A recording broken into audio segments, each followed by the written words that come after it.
That's Mommy. It happened on the night we visited my husband's family home. As I was reading a picture book to her, my 5-year-old niece suddenly pointed at a picture. It was a terrifying image. Could it be? I rushed up to the attic, and there I found my sister-in-law in a terribly changed state. She showed no signs of breathing, and I began to shake uncontrollably with fear. Surely my niece had been trying to tell me about this somehow. It was absolutely unforgivable. While suppressing my rising anger, I set out on a path of revenge. I married Charles, who's the same age as me, 2 years ago. He's a wonderful man who takes the initiative with housework in place of me, since my work is busy and irregular. I want to support you as you work for those in need, he'd say. I was so grateful to him. Because we lead such busy lives, we don't have children yet. We both love kids, so we often said, it would be nice if we could have one soon, but the timing never seemed right. Let's take it slow, he'd say. Yes, but I still find myself wanting a cute little girl like Emma. I feel the same way. Emma is Charles's brother's daughter, our adorable 5-year-old niece.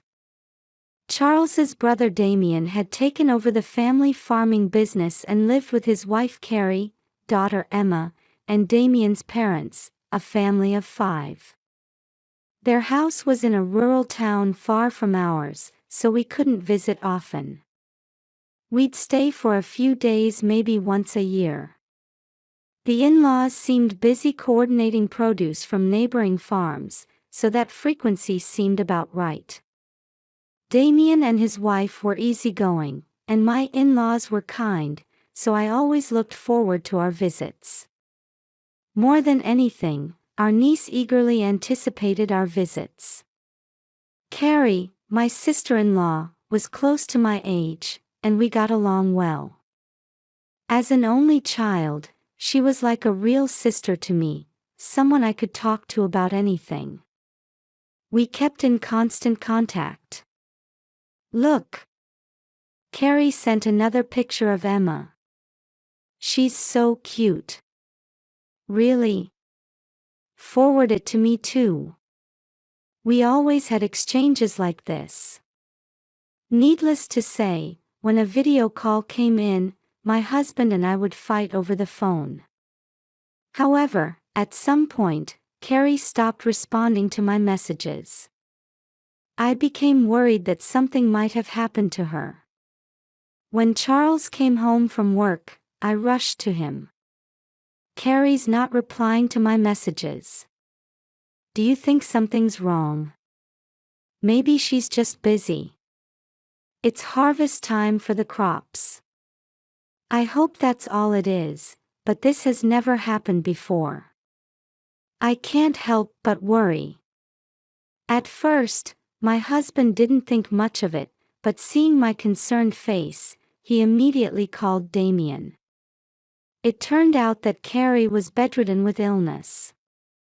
Worried, I told my husband I wanted to speak directly with Damien and asked him to pass the phone. Is Carrie all right? What are her symptoms? In my concern for her, I fired off questions one after another. Damien sighed heavily on the other end of the line. Hey, don't you think it's a bit much to pry into other people's family matters? Please don't worry about it too much. He ended the call abruptly without answering my questions. What's gotten into Damien? I was surprised by his brusque attitude, so unlike his usual easygoing self. However, I also realized I might have been wrong to ask such probing questions. Still, I couldn't get Carrie out of my mind and thought about visiting them, but my work schedule was full, so I couldn't go in the end. I hoped I'd be able to see her looking well when we visited next. Several weeks passed, and I visited Charles's family home with him. We hadn't heard from Carrie since then, and we were worried that her condition might be quite serious. "Brother, where's Carrie?" "She's not here right now."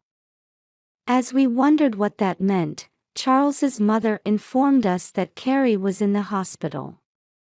We were both stunned by this news, which confirmed our fears. "I'd like to visit Carrie in the hospital." "Well, you see, they're not allowing visitors other than immediate family." I almost asked if her condition was really that bad, but I felt it might be inappropriate to say that, so I swallowed my words. Another concern was our niece, Emma.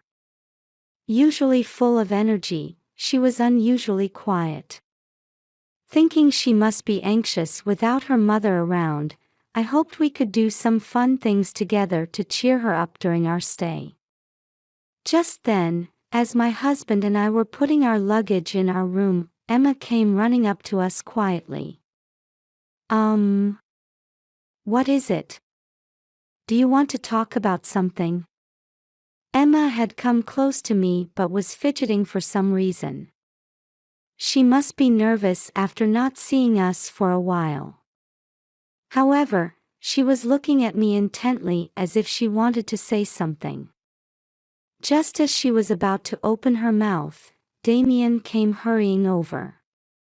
"Emma, Miranda and Charles are tired, so go play over there." "We're fine, really," I replied, but Damien said, "No, we're intruding," and forcibly took Emma away. Even though we're family, I didn't want them to be so considerate, but maybe this was Damien's way of being kind. However, this same interaction kept repeating, and I couldn't even have a proper conversation with Emma. Not only Damien, but the grandparents were also acting fidgety, clearly different from their usual selves. They usually say, "Stay as long as you like," but this time they were saying things like, "When are you going home?" or "Don't you have work to do?" It was as if they didn't want us in the house. Something feels off. This is strange. I started to feel uncomfortable and became suspicious of their behavior. My husband felt the same way, tilting his head and saying, "Something's different from usual, isn't it?" Then, as we were relaxing after dinner, Emma came to me again. "I want to sleep with you." However, once again, Damien came chasing after her and picked her up to take her away. "Didn't I tell you not to bother them?" "No. I'll go right to sleep after she reads me a story. Please." I approached Emma, who looked like she was about to cry in Damien's arms. "Damien, you don't need to worry about us." "Emma, it's okay. Let's go to your room. Which storybook do you want to read?" Damien didn't seem entirely convinced, but when I said, "It'll just be for a little while," he replied, "I see," and agreed. Emma's face brightened, and she pulled my hand, guiding me to her room. "I want this book. Read it." As I was reading the picture book Emma had handed me, she suddenly pointed to a picture. "This is Mommy." It was a beautiful princess, and I felt touched thinking that's how she saw Carrie. "Your mommy is beautiful, isn't she?" "That's not what I mean." She seemed like she wanted to say something more, but then fell silent, so I couldn't quite understand what she meant. After finishing the book, as I was tucking Emma in, she sadly whispered, "I want to see Mommy," and then fell asleep.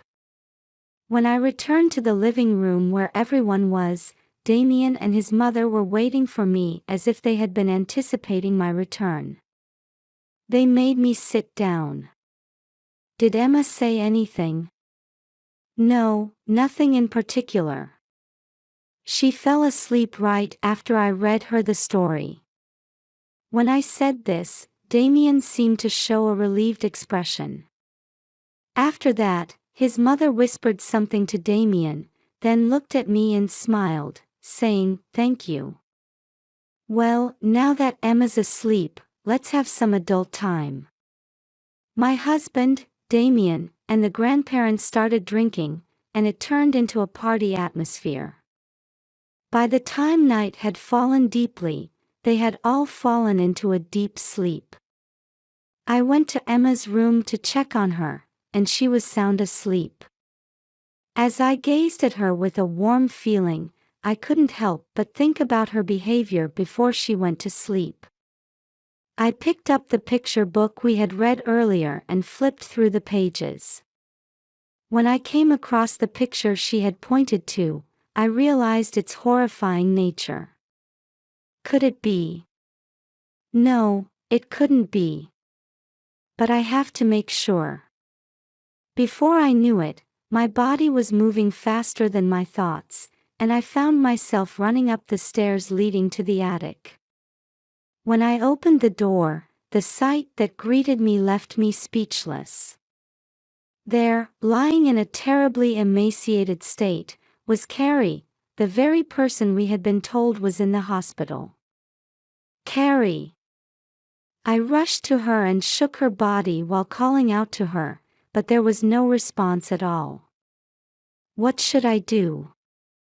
Seeing Carrie's condition, where I couldn't even tell if she was breathing, I was severely shaken, but I quickly woke up my sleeping husband. At first, Charles was quite shocked, but he helped me carry Carrie to the car and drive her to the hospital without alerting Damien or his parents. However, when we arrived at the hospital, I overheard the doctor mutter, "I hope we can save her." And I couldn't stop shaking with anger and sadness. There's no doubt that Damien and his parents were involved in Carrie ending up like this. It also explained why they had been so fidgety since we arrived. After consulting with my husband, I decided to start gathering evidence so they couldn't deny their actions. The next morning, while we were eating breakfast, Charles suggested to everyone, "I'd like to take Emma to the new shopping mall. Why don't you all come along?" But apart from Emma, the response was lukewarm. The grandmother and Damien seemed to be exchanging glances, as if signaling each other with their eyes. "We're fine, you and Miranda can take Emma." "Yes, please do." In the end, neither Damien nor the grandparents were keen on going. However, my husband insisted, "It doesn't make sense unless the whole family goes out together," and they reluctantly agreed to come along. As everyone was getting into the car, I took out my smartphone from my pocket. "Sorry, I got a work call. Please go ahead without me. I'll catch up later." Ignoring their surprised looks, my husband stuck his face out the window and said, "Got it." He locked the car doors and slowly drove off. Damien and his parents seemed to think it was a bad idea to leave me alone in the house, and I could see them frantically trying to tell Charles something in the car. They were probably saying, "Come back right now." However, my husband drove on with a straight face, completely ignoring them, and the car quickly disappeared from sight. Grateful to Charles, I began searching the house to punish them. One unbelievable thing after another came to light, and I trembled with anger. I can't forgive this. I decided to take action for Carrie's sake. In the evening, my husband returned with the family.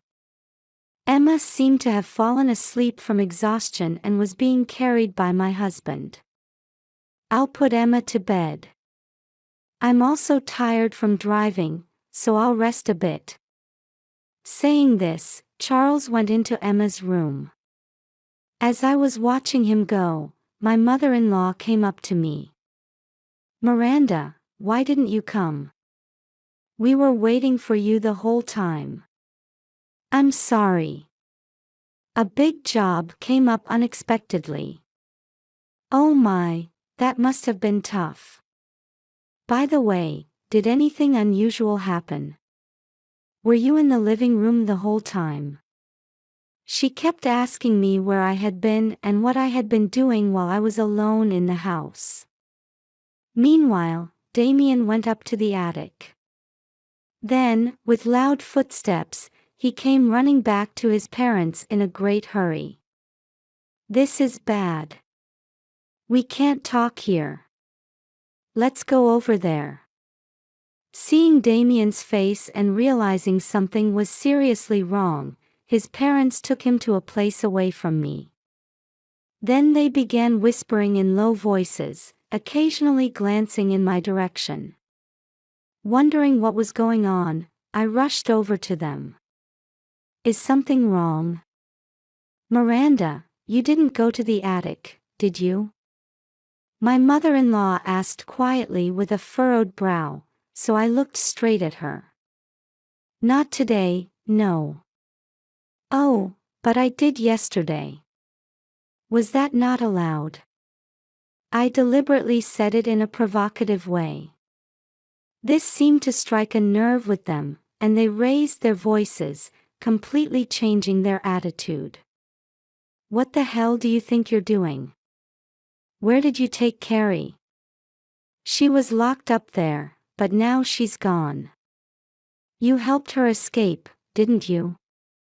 Damien approached me, shouting in rage. "That's right. Tell us where she is right now." Their stern expressions as they berated me clearly showed how panicked they were. To leave her in such a miserable state. I took her to the hospital, but it might have been too late. As I choked up with frustration, in stark contrast, Damien smirked and said in a low voice, "So she's finally gone to the other world, huh? What on earth were you thinking? That's none of your business." "Right, Mom?" "That's right. Miranda, what are you talking about? Carrie's been in the hospital all along, hasn't she?" They were now trying to play innocent, as if our previous exchange had never happened. I sighed and then glared at them without backing down an inch. "What do you make of this?" I thrust a photo in front of them. It was a picture of Carrie lying down, chained up with heavy shackles. Seeing the photo, Damien and his parents didn't answer, just averting their eyes. "It was you who did such a horrible thing to her, wasn't it?" When I pressed them, Damien heaved a big sigh and scratched his head vigorously. "Don't misunderstand. She went to the attic on her own." Damien made this ridiculous excuse with a straight face, and his parents nodded vigorously. I couldn't help but smile wryly. Did they really think I would believe such words? Thinking that continuing this conversation wouldn't lead anywhere, I decided to play my next hand. "This is the reason, isn't it?" I slid a document across the table, and Damien hurriedly picked it up, his eyes widening. "How did you get this?" "We couldn't find it anywhere." It was a document showing some financial transactions, with Carrie's handwriting asking, "The flow is strange. Where did this difference go?" I had found this hidden in Emma's bookshelf while searching the house while my husband had taken them out. Let me rephrase the question. This is evidence of your fraud, isn't it? When I pressed him again, Damien crumpled up the document and took it to the kitchen. Then he set it on fire and burned it. Too bad. Look, now there's nothing left.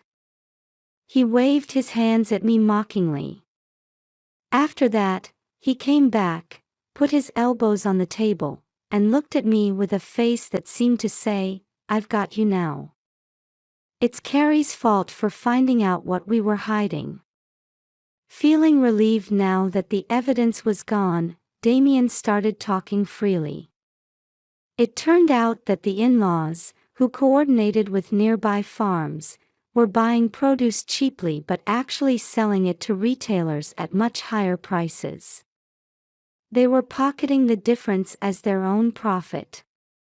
Carrie must have noticed this and confronted Damien about what was going on. Carrie has a strong sense of justice.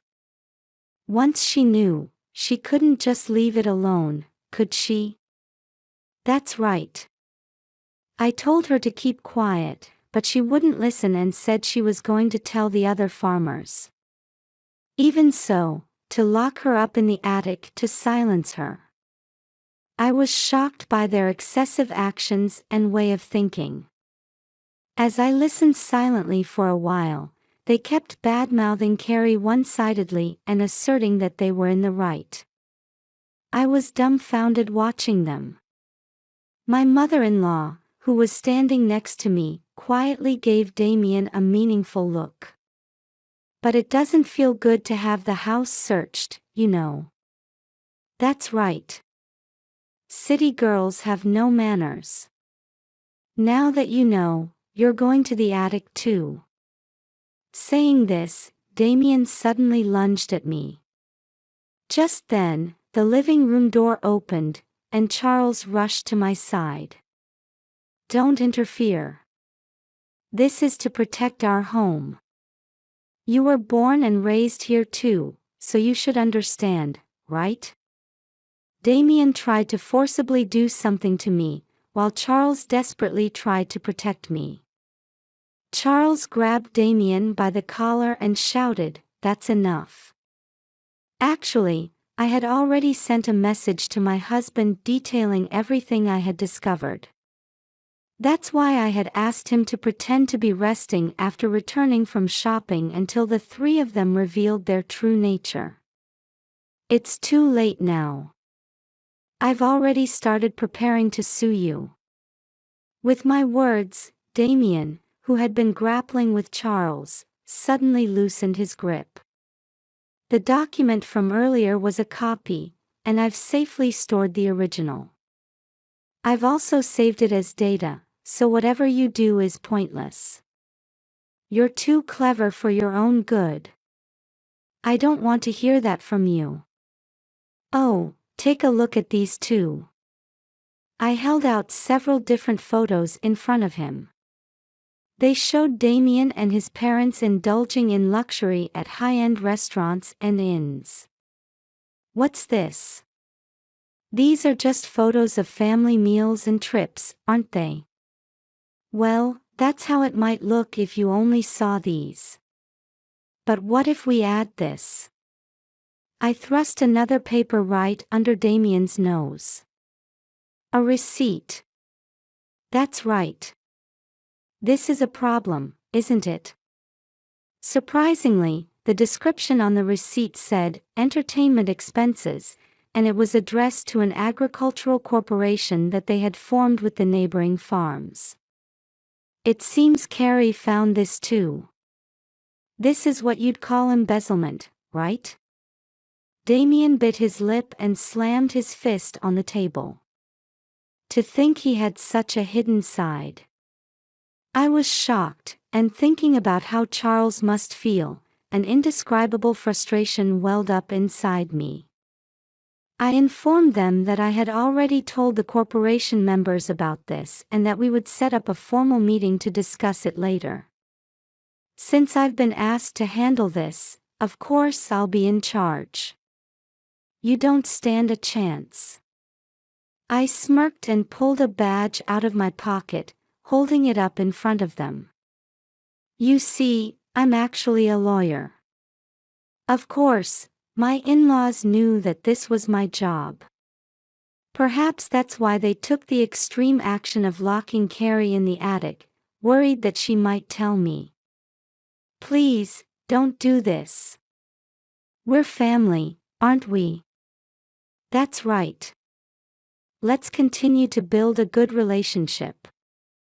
Even my father-in-law was pleading with me, but I couldn't overlook their wrongdoing, so I absolutely refused to nod. Frustrated with my stance, they asked how I had known to go to the attic. Emma told me. That brat. I told her so sternly not to tell anyone. She didn't say anything directly. She just gave me a hint. Huh? What nonsense are you talking about? The family must have threatened Emma, telling her, if you tell anyone, you'll never see Mommy again. Emma had kept her promise. But she wanted to somehow help her mom. So after thinking hard, she tried to let me know using the picture book. The picture she pointed to was of a princess captured by a devil and locked in an attic. I was amazed at how clever she was, even at just 5 years old. When I explained this, they fell silent. I then played a video on my smartphone for them to see. It showed Carrie in a hospital bed, testifying about what had happened. Huh? Why? Didn't she die? They were so surprised their mouths hung open. The truth is, when we took her to the hospital, although she was in terrible condition, she regained consciousness thanks to the doctor's dedicated treatment. There, I heard the whole story from the beginning, and Carrie also expressed her desire to punish Damien and his parents. We didn't give her any food, so how? She's too stubborn. The mother-in-law and father-in-law also looked puzzled. Actually, Emma played a big part in this too. That damn kid again. It turns out that Emma had been secretly going to her mother when the family wasn't looking, giving her water and food. What a kind and clever child, so devoted to her mother. I had no idea. They were surprised and lost for words. There's more to the video, please watch. As I played the rest of the video, Carrie firmly stated her intention to divorce Damien and file a complaint about this incident. You're a lawyer, can't you work something out? We're family, help us out. That's right. Please try to persuade Carrie too. Their pleas were pitiful. My husband, watching this, had a pained expression on his face. I'll be handling this case as well, so be prepared. When I coldly rejected them, they muttered, "No way," and hung their heads on the spot. After that, the in-laws were formally sued by the neighboring farms. They settled by paying each household a lump sum for the difference in sales up to that point. Carrie filed a complaint with the police about the terrible treatment she received, and Damien and his parents were questioned and had to face the consequences of their actions. Carrie demanded $50,000 in damages and medical expenses from them and divorced Damien. Needless to say, she got custody of Emma and demanded an additional $80,000 in child support. Damien and his parents had to sell their house and land to pay for all this, and having lost everything, they came crying to us. We're cutting ties. We'll never have anything to do with you again. My husband coldly rejected them. They trudged away, and we don't know what became of them after that. Carrie and Emma seem to be living happily back at Carrie's parents' home. We still keep in touch with them, and we're always cheered up by cute little Emma. When the baby in your tummy is born, please play with them.